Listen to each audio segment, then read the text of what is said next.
Hello students, मैं अजीज़ बोहरा आप सभी का अपना वाला यूट्यूब चैनल में स्वागत करता हूं। इस वीडियो से और यूट्यूब से मेरी जो भी अर्निंग होगी या जो अर्निंग हो रही है उसका 10% ज़रूरतमंद बच्चों को फ्री एजुकेशन प्रोवाइड करने में किया जाएगा, तो सपोर्ट करते रहिए। अब ये जो लाइन है कि जो भी मेरी अर्निंग होगी उसका मैं ज़रूरतमंद बच्चों को फ्री एजुकेशन प्रोवाइड करने में यूज़ करूँगा 10%। ये लाइन मैं अब नेक्स्ट वीडियोज़ में नहीं बोलूँगा क्योंकि ये नॉन है, ये पता है और ये मुझे करना ही है, तो मुझे लगता है कि बार बार बोलने की ज़रूरत नहीं है। तो अब ये लाइन मैं नेक्स्ट वीडियोज़ में नहीं बोलूँगा, लेकिन ये काम मुझे करना ही है। तो आज हम 11th class physics chapter number 12, जो जिनके पास ओल्ड बुक है उसमें चैप्टर नंबर 12 है और जिनके पास न्यू एडिशन है उसमें चैप्टर नंबर 11 है। चैप्टर नंबर 11 थर्मोडायनेमिक्स का आज हम टॉपिक पढ़ेंगे स्पेसिफिक हीट कैपेसिटी। इस टॉपिक को मैं बहुत ही अच्छे से, बहुत ही इजी वे में एक्सप्लेन करने वाला हूं, इसलिए इस वीडियो को पूरा देखिएगा। और अगर अभी तक आप लोगों ने हमारे चैनल को सब्सक्राइब नहीं किया है तो चैनल को सब्सक्राइब कर लीजिए और बेल आइकन को भी प्रेस कर दीजिएगा ताकि नए वीडियोस की नोटिफिकेशन आपको समय पर मिलते रहें।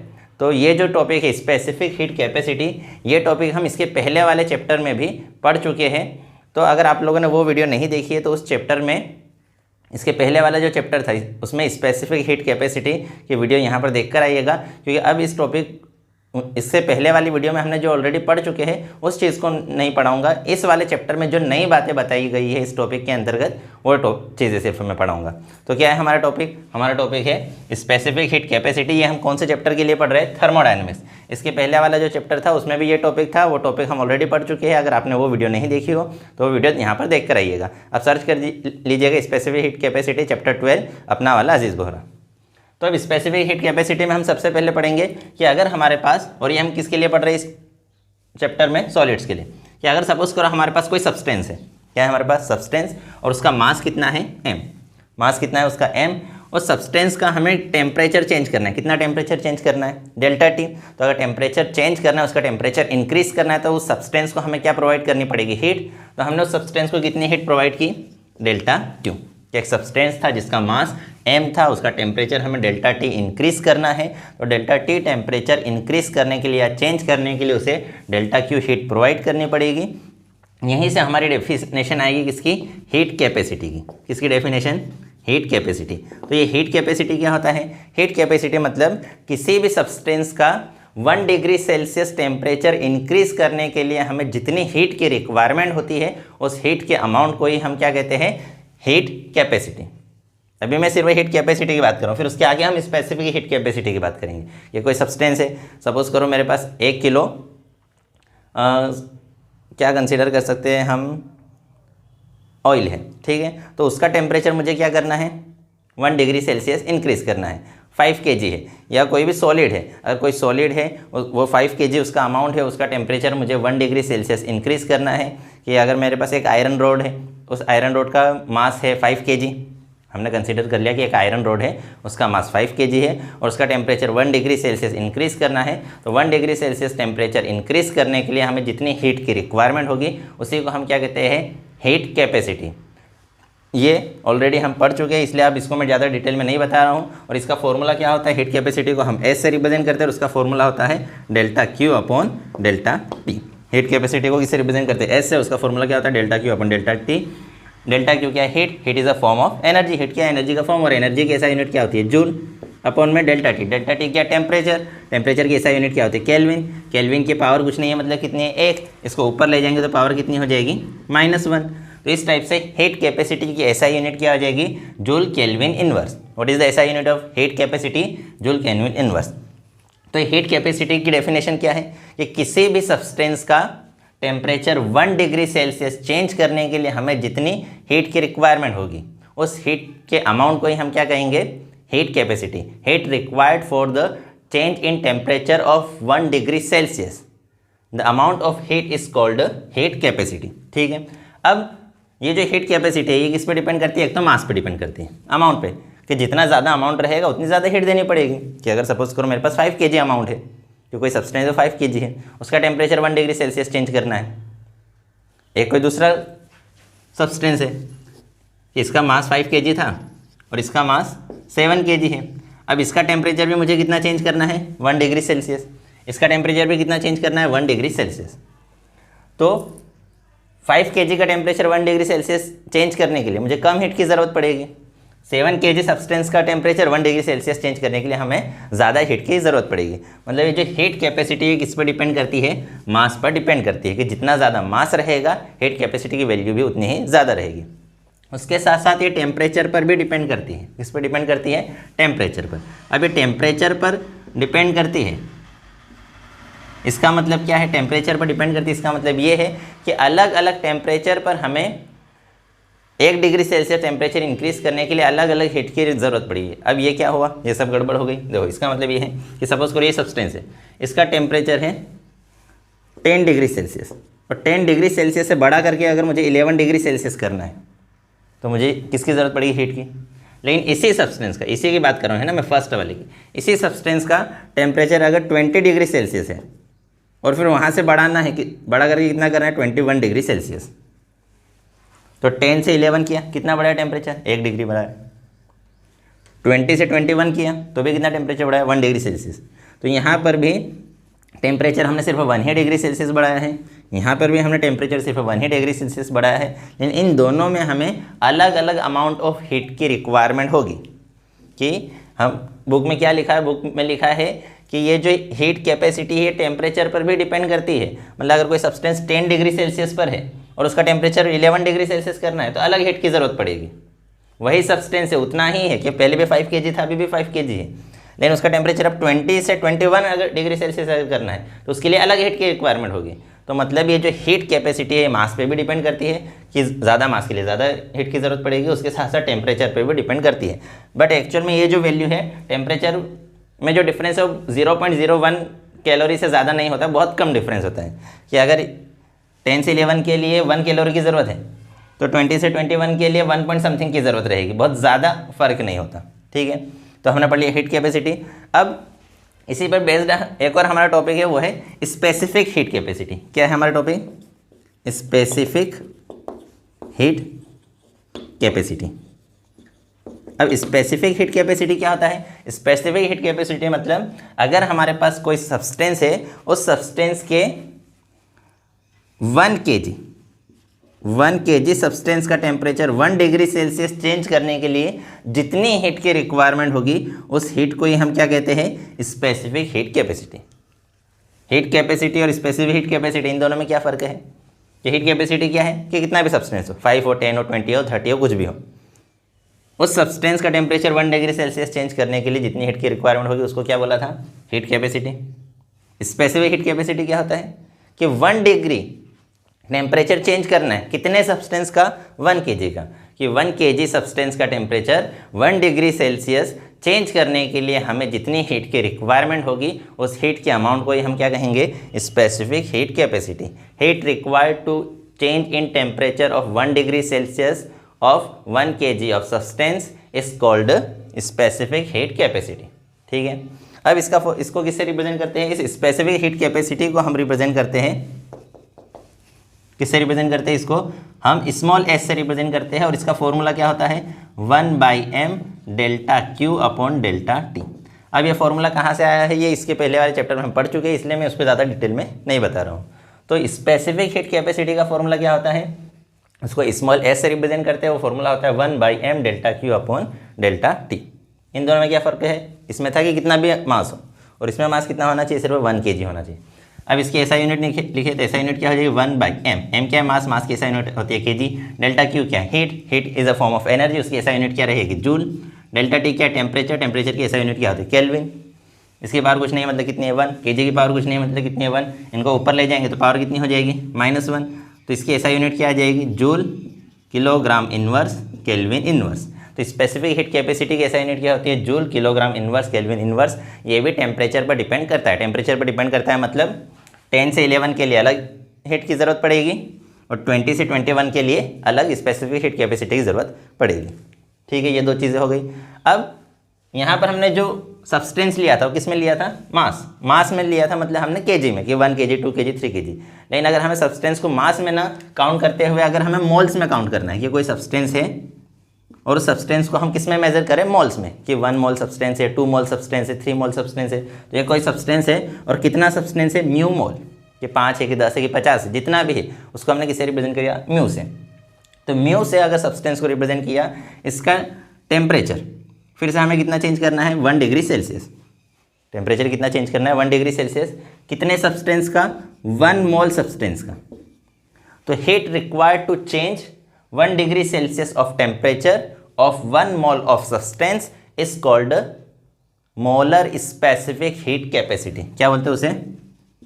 Molar specific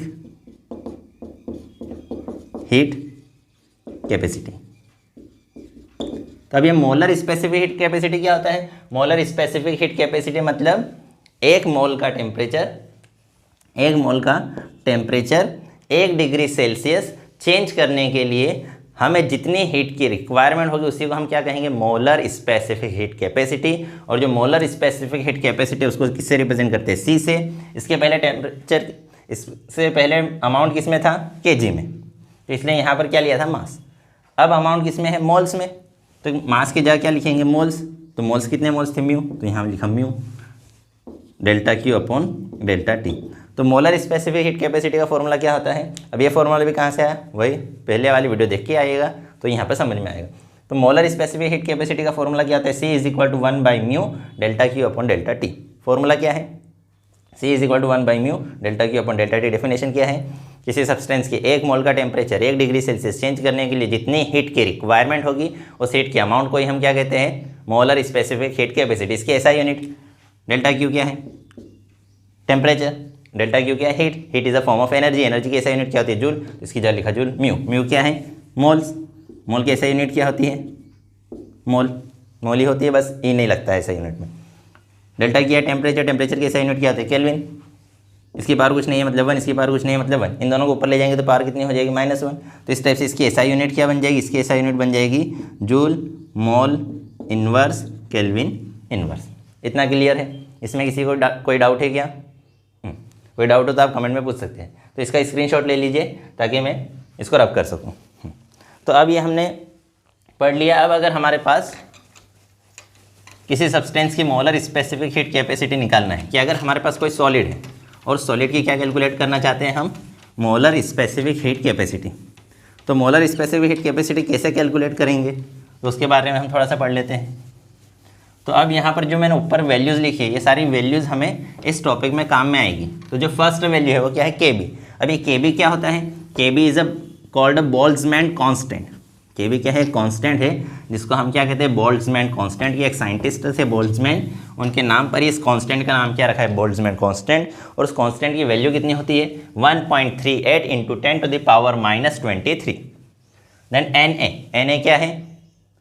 number of molecules in 1 मोल। कि अगर हमारे पास कोई सब्सटेंस है, कितना सब्सटेंस है? 1 मोल। तो 1 मोल में कितने मॉलिक्यूल होते हैं या यूँ कहे कितने एटम्स होते हैं? तो 6.022 इंटू 10⁻23 R। अब R क्या है? R is called a universal gas constant. इसकी वैल्यू कितनी होती है? 8.314। फिर इसके बाद डेल्टा क्यू। डेल्टा क्यू क्या होता है? Delta U plus P delta V। ये कहाँ से आया था? फर्स्ट लॉ ऑफ थर्मोडायनामिक्स से, जो कि हम ऑलरेडी पढ़ चुके हैं। अब अगर R में 3 से मल्टीप्लाई करें तो 3R की वैल्यू कितनी हो जाएगी? 24.942। और अब ये EV क्या है? EV is vibrational energy. कि अगर कोई मॉलिक्यूल है, कोई मॉलिक्यूल वाइब्रेशन कर रहा है तो वाइब्रेशन करने के लिए भी उसके पास क्या होनी चाहिए? एनर्जी। उसकी वाइब्रेशनल एनर्जी कितनी होती है? ½ mdy/dt whole square plus ½ ky²। ये इक्वेशन कहाँ से आई? ये हम नेक्स्ट चैप्टर में पढ़ेंगे। तो सपोज करो हमारे पास कोई सब्सटेंस है। क्या है हमारे पास? सब्सटेंस। उस सब्सटेंस में कितना सब्सटेंस है हमारे पास? 1 मोल। कितना सब्सटेंस है? 1 मोल सब्सटेंस है। अगर 1 मोल सब्सटेंस है तो उसमें कितने मॉलिक्यूल होंगे? Na molecule. Na 1 मोल किसके इक्वल होता है? Na के इक्वल। Na मतलब 6.022 इंटू 10⁻23। कि अगर हमारे पास कोई सब्सटेंस है, कितना सब्सटेंस? 1 मोल सब्सटेंस है। 1 मोल सब्सटेंस है मतलब हमारे पास 6.022 इंटू 10⁻23 मॉलिक्यूल्स है या एटम्स है। तो ये हमारे पास एक सब्सटेंस है। अब इस सब्सटेंस की हमें क्या कैलकुलेट करना है? Specific molar specific heat capacity. हमें पता है मोलर स्पेसिफिक हीट कैपेसिटी का फॉर्मूला क्या होता है? C is equal to 1 by mu delta Q upon delta T. According to first law of thermodynamics, हमें पता है क्या होता है? डेल्टा क्यू इक्वल होता है किसके? Delta U plus P delta we की। अब डेल्टा क्यू क्या है, amount of heat, delta U क्या है, change in internal energy, P क्या है, प्रेशर, और डेल्टा वी क्या है, चेंज इन वॉल्यूम। अब अगर ये हमारे पास क्या है, हम किसके लिए बात करें, फॉर सॉलिड, कि इस सॉलिड को हम हीट सप्लाई कर रहे हैं, कितना हीट सप्लाई कर रहे हैं, डेल्टा क्यू हीट सप्लाई करेंगे तो इसकी इंटरनल एनर्जी में क्या होगा, चेंज, इंटरनल एनर्जी में क्या होगा, चेंज। अब जब हीट सप्लाई करेंगे तो सॉलिड को गर्म करने पर उसके वॉल्यूम में कोई बहुत ज़्यादा चेंज नहीं होता, उसके वॉल्यूम में जो चेंज है वो अप्रॉक्सीमेट नेग्लिजिबल होता है, जीरो होता है। कि अगर हमने प्रेशर को क्या रखा है, fix, P is constant, P constant है, मतलब हमने प्रेशर को फिक्स करके रखा है कि प्रेशर तो चेंज हो नहीं रहा है, ठीक है, एट कांस्टेंट प्रेशर। कि अगर प्रेशर को कांस्टेंट रख दें, इसको हीट सप्लाई करें, हीट सप्लाई करने पर सॉलिड्स के वॉल्यूम में कोई चेंज होता नहीं, तो वॉल्यूम भी कांस्टेंट है, change in volume, change in volume के वॉल्यूम में कोई चेंज नहीं हो रहा, तो चेंज इन वॉल्यूम कितना, जीरो, प्रेशर भी फिक्स है, तो ये पूरी वैल्यू क्या हो जाएगी, जीरो। तो डेल्टा क्यू किसके इक्वल आ जाएगा, डेल्टा यू के। हीट सप्लाई कर रहे, हीट सप्लाई करने पर वॉल्यूम में कोई चेंज नहीं हो रहा, क्योंकि सॉलिड्स के वॉल्यूम में बहुत ज़्यादा चेंज नहीं होता, अप्रोक्सीमेट नेग्लिजिबल चेंज होता है, इसलिए हमने कंसीडर किया कि चेंज इन वॉल्यूम कितना, जीरो। तो ये वैल्यू जीरो, तो ये पूरी टर्म क्या हो जाएगी, जीरो। तो डेल्टा क्यू किसके इक्वल आ गया, डेल्टा यू के। अब इस इक्वेशन के दोनों साइड हम किसी भी वैल्यू से मल्टीप्लाई, डिवाइड, एडिशन, सब्ट्रैक्शन कर सकते हैं। इस इक्वेशन के दोनों और हम क्या कर रहे हैं, इधर हमने डेल्टा टी से डिवाइड कर दिया और इधर भी डेल्टा टी से डिवाइड कर दिया, ठीक है। अब हमारे पास यहाँ पर कितने मोल है, 1 मोल, कितना मोल है, 1 मोल, मतलब म्यू की वैल्यू कितनी है, 1, म्यू की वैल्यू कितनी है, 1। इस म्यू की जगह हम क्या लिख सकते हैं, 1 लिख सकते हैं क्या, इस म्यू की जगह क्या लिख सकते हैं, 1। तो यही फॉर्मूला हमारे पास क्या बन जाएगा, C is equal to delta Q upon delta T, ये बन जाएगा कि म्यू की जगह हमने लिखा 1, 1/1 क्या होगा, 1 ही होगा। तो सी इज इक्वल टू क्या आ जाएगा, delta Q upon delta T. 1 क्यों लिखा, क्योंकि हमने कितना सब्सटेंस लिया है, 1 मोल सब्सटेंस लिया है, ठीक है।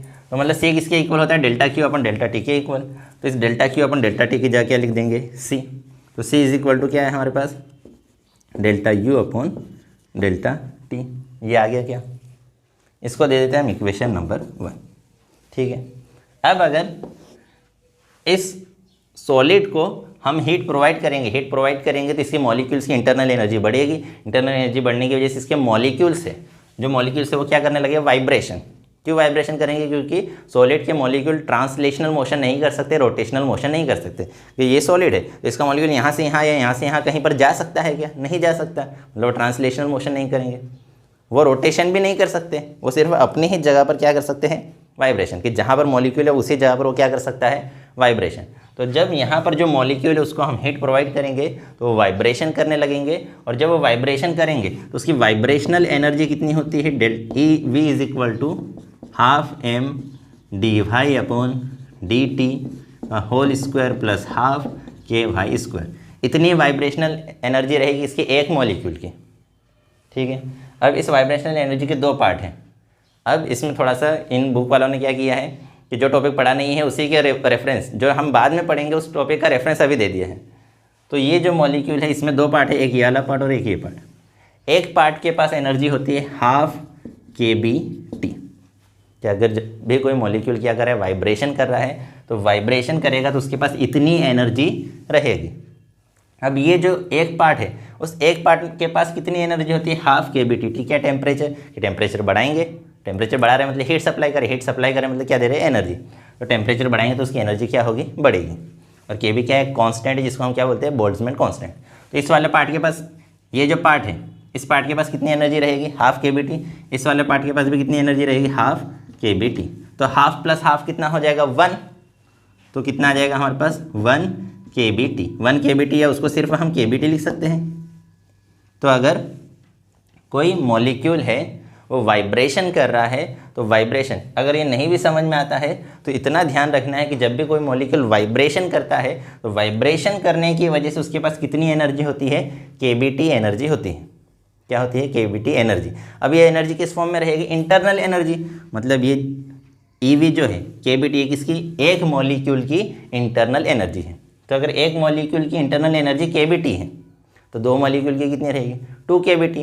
3 की कितनी रहेगी, 3 के बी टी। तो हमारे पास तो कितने मॉलिक्यूल्स हैं, Na। मॉलिक्यूल और मोल दोनों में फ़र्क है कि मोल कितने हैं, 1 मोल, और 1 मोल के अंदर कितने मॉलिक्यूल होते हैं, इतने, जिसको हम Na से रिप्रेजेंट करते हैं। तो एक मॉलिक्यूल की एनर्जी kBt है, तो Na मॉलिक्यूल की एनर्जी कितनी हो जाएगी, kBt को हम किससे मल्टीप्लाई कर देंगे, Na से, कि अगर एक की कितनी है, 2 की निकालने के लिए 2 से मल्टीप्लाई करो, 3 की निकालने के लिए 3 से मल्टीप्लाई करो, तो Na की निकालने के लिए किससे मल्टीप्लाई करो, Na से। तो ये kBt इंटू Na क्या आ गई हमारे पास, टोटल एनर्जी। और वो एनर्जी किस फॉर्म में रहेगी, इंटरनल एनर्जी के फॉर्म में। तो U इज इक्वल टू क्या आ गया हमारे पास, kBt इंटू Na। तो U kB, Na को मैं पहले लिख सकता हूँ, T को बाद में लिख दूँ तो कोई फर्क नहीं पड़ेगा। kB क्या है, एक बोल्ट्जमैन कांस्टेंट, मतलब कांस्टेंट है। Na क्या है, Na की वैल्यू होती है 6.022 इंटू 10⁻23, ये भी एक कांस्टेंट है। तो kB भी एक कांस्टेंट है, Na भी एक कांस्टेंट है। तो दो कांस्टेंट को मल्टीप्लाई करने पर भी हमें क्या मिलेगा, एक कांस्टेंट ही मिलेगा।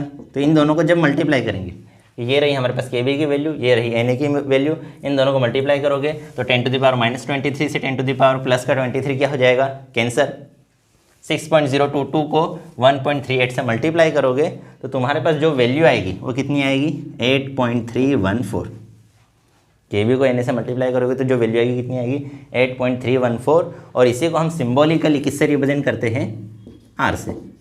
8.314 को सिम्बॉलिकली किससे रिप्रेजेंट करते हैं, R से। इसलिए इस kB Na की जगह हम क्या लिख देंगे, R, और जो T है वो तो एज इट इज इधर लिख देंगे नीचे, चलो नीचे लिख देते हैं। तो U की वैल्यू हमारे पास कितनी आ गई, RT। U की वैल्यू कितनी है, RT। इस U की वैल्यू कहाँ पुट कर देंगे, इन इक्वेशन नंबर 1 पुट कर दे क्या, तो इन इक्वेशन 1। तो C is equal to delta U की जगह क्या लिखेंगे, RT अपॉन में डेल्टा T। जो R है वो क्या है, कांस्टेंट। कांस्टेंट कहाँ जाएगा, बाहर, तो R को बाहर निकाला, अंदर क्या बचा, delta T upon delta T। R को बाहर लिख दिया, delta T upon delta T, delta T by delta T क्या हो जाएगा, 1। डेल्टा T मतलब change in temperature with change in temperature, क्या होगा 1। यार समझने के लिए भी हो सकते ये कैंसिल हो जाएगा, लेकिन एक्चुअल में होता नहीं है, वो होता क्या है, delta T by delta T कितना होता है, 1। तो C की वैल्यू हमारे पास कितनी आ गई, C की वैल्यू आ गई हमारे पास आ रही क्या, रुको एक बार, यहाँ पर हमने एक चीज़ छोड़ दी है। क्या छोड़ दी है, कि ये हमने क्या निकाला, एक मॉलिक्यूल की एनर्जी, इतनी एनर्जी होती है kBt। अब ये एनर्जी कि ये मॉलिक्यूल कर रहा है वाइब्रेशन, ये एनर्जी 1 डायमेंशन की है। अगर वो 2 डायमेंशन में वाइब्रेशन करेगा तो इसमें किससे मल्टीप्लाई करना पड़ेगा, 2 से मल्टीप्लाई करेंगे। तो ये एनर्जी है 1D में, 1 डायमेंशन में इतनी एनर्जी, तो 2 डायमेंशन में भी इतनी एनर्जी रहेगी। तो kBt प्लस kBt कितना हो जाएगा, 2 kBt। 3 डायमेंशन में कितनी एनर्जी रहेगी, 3 kBt। तो मॉलिक्यूल x, y और z तीनों डायमेंशंस में क्या करेगा, वाइब्रेशन। x, y और z तीनों डायमेंशन में वाइब्रेशन करेगा। तो टोटल इंटरनल एनर्जी क्या रहेगी उसकी, 3 kBt। टोटल इंटरनल एनर्जी कितनी रहेगी, 3 kBt। इसलिए यहाँ पर हमें क्या करना पड़ेगा, 3 से मल्टीप्लाई, यहाँ 3 से मल्टीप्लाई करेंगे, यहाँ पर 3 से मल्टीप्लाई करेंगे, यहाँ पर 3 से मल्टीप्लाई करेंगे, यहाँ पर 3 से मल्टीप्लाई करेंगे। तो C की वैल्यू कितनी आ जाएगी, 3R। कि मॉलिक्यूल अगर एक डायमेंशन में वाइब्रेशन कर रहा है तो उसकी एनर्जी kBt है, 2 में वाइब्रेशन करेगा तो 2 kBt हो जाएगी, 3 डायमेंशन में वाइब्रेशन करेगा तो 3 kBt। तो U की वैल्यू कितनी, 3 kBt। ये एक मॉलिक्यूल है, कितने मॉलिक्यूल से, Na, तो Na से मल्टीप्लाई कर दिया, Na को पहले लिख दिया kB इंटू Na की जगह क्या लिख दिया, R। तो U की वैल्यू कितनी आ गई, 3RT। ठीक है, U की जगह इक्वेशन 1 में हमने क्या लिख दिया, 3RT। 3 और R कांस्टेंट है, बाहर आ गए, delta T by delta T कितना हो गया, 1। तो specific heat capacity, molar specific heat capacity of solid, कोई सॉलिड अगर है तो उसकी मोलर स्पेसिफिक हीट कैपेसिटी कितनी होती है, 3R। और अगर R में 3 से मल्टीप्लाई करो तो उसकी वैल्यू कितनी होती है, 24.942। मतलब अगर हमारे पास कोई भी सॉलिड है, हर सॉलिड की जो स्पेसिफिक हीट कैपेसिटी है वो हमेशा मोलर स्पेसिफिक हीट कैपेसिटी कितनी है, 3R। 3 भी कांस्टेंट है, R भी कांस्टेंट है, मतलब वो हमेशा क्या रहेगी, कांस्टेंट रहेगी। कोई सा भी मॉलिक्यूल, हर मॉलिक्यूल की मोलर स्पेसिफिक हीट कैपेसिटी, कोई सा भी सब्सटेंस हो, हर सब्सटेंस की molar specific heat capacity 3R के ही इक्वल रहेगी। मतलब 24.9 या यूँ कहे 25, अप्रोक्सीमेट 25 है, क्या अप्रोक्सीमेट 25 के ही आसपास रहेगी। थोड़ा सा डेसिमल में कम ज़्यादा हो सकता है, सिर्फ कार्बन एक एक्सेप्शन है, उसको छोड़कर सभी की मोलर स्पेसिफिक कैपेसिटी की, कोई भी सॉलिड है, हर सॉलिड की molar specific heat capacity 3R के ही इक्वल रहेगी। क्योंकि इस मोलर, ये सी क्या है, मोलर स्पेसिफिक हीट कैपेसिटी किसकी निकाली हमने, सॉलिड की, कितनी आई, 3R। यहाँ पर कहीं पर किसी सब्सटेंस का जिक्र है क्या कि इस सब्सटेंस की ऐसी रहेगी, इसकी ऐसी, ये किसी और दूसरी चीज़ पर डिपेंड नहीं करेगी। हर मॉलिक्यूल की मोलर स्पेसिफिक कैपेसिटी 3R के ही आसपास रहेगी। सिर्फ एक कार्बन एक्सेप्शन है, और ये जो वैल्यू है ये नॉर्मल टेम्परेचर पर है। अगर हम टेम्परेचर बहुत कम कर देंगे तो फिर ये एग्रीमेंट फॉलो नहीं करेगा, मतलब वैल्यू में थोड़ा बहुत चेंज हो सकता है। तो हमने क्या कहा कि हर सॉलिड की मोलर स्पेसिफिक हीट कैपेसिटी कितनी होती है, 3R होती है। 3R मतलब 25 के समथिंग होती है। तो आज की वीडियो में इतना ही। अगर इस वीडियो आप अगर चाहे तो इसका स्क्रीनशॉट ले सकते हैं। अगर इस वीडियो में कोई डाउट हो तो डाउट हम कमेंट में पूछ सकते हैं।